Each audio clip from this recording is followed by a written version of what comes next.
এই খারো, তোর পকেটের মধ্যে কি? আমার পকেটের মধ্যে কিছু না। আমি নিজের চোখকে দেখছি তুই পকেটের মধ্যে কি না জানি বসছস। ভালোই ভালোই বার কর, নাহলে বছরে ডাক দিমু। কইলাম তো পকেটের মধ্যে কিছু নাই, থাকলে এনে বাড়ি করতাম। বুঝছি, তুই এমনি এমনি বার করতি না।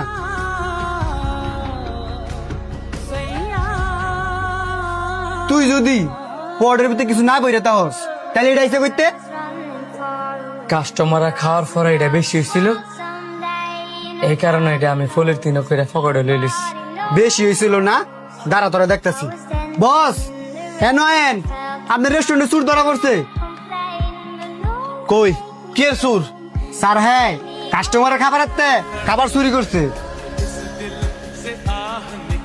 কিরে, তোরা তো বিশ্বাস করে রেস্টুরেন্টে জায়গা দিয়েছিলাম, তুই কাস্টমারের খাবার চুরি করছস? তোরে আমার প্রথমে সন্দেহ ছিল, আমার যে কোন ফাফে ধরছে। আমি শাওনের কথা হই না, তোরে আমি রেস্টুরেন্টে জায়গা দিচ্ছি, তোরা আমি আর কিন্তু কইতাম না, আমি শাওনের আনাইতেছি।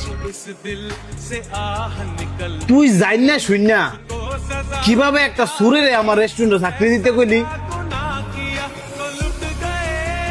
কিরে, তোর তো আমি বাড়া জানতাম, তুই এই কাম করতে গেলি কে রে? অনেকে আর মুখে কথা বেরিব। ফৈন্নি মানুষগুলো এমন, খাবার দেখলে আপাপ্পে করে, লুট সামলাইতে পারে না।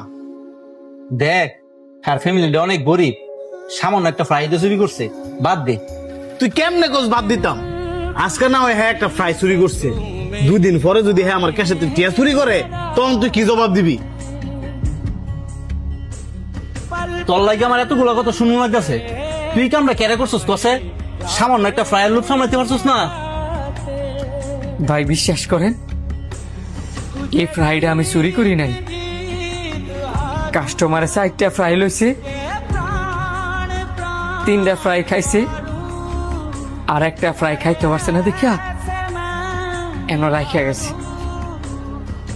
পরে এই ফ্রাইটা আমি পকেটে লই লিছি, আর এই ফ্রাইটা দিয়ে এমনি তো ফালাই দিল। ফালাই দিলে তুই তোর পকেটে পড়ছিস কে রে? আপনি তো জানেন আমার আব্বার একটা গিন্নি নষ্ট,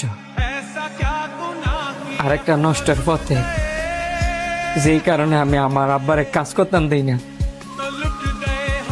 আমার আব্বাই আমার কাছে শখ করছে একটা ফ্রাই খেয়ে লেগে। বাবা, কালকা তো তুই তোর কাজে যাবি, আমার লাগে একটা জিনিস আনবি। কি আনতাম আব্বা কও?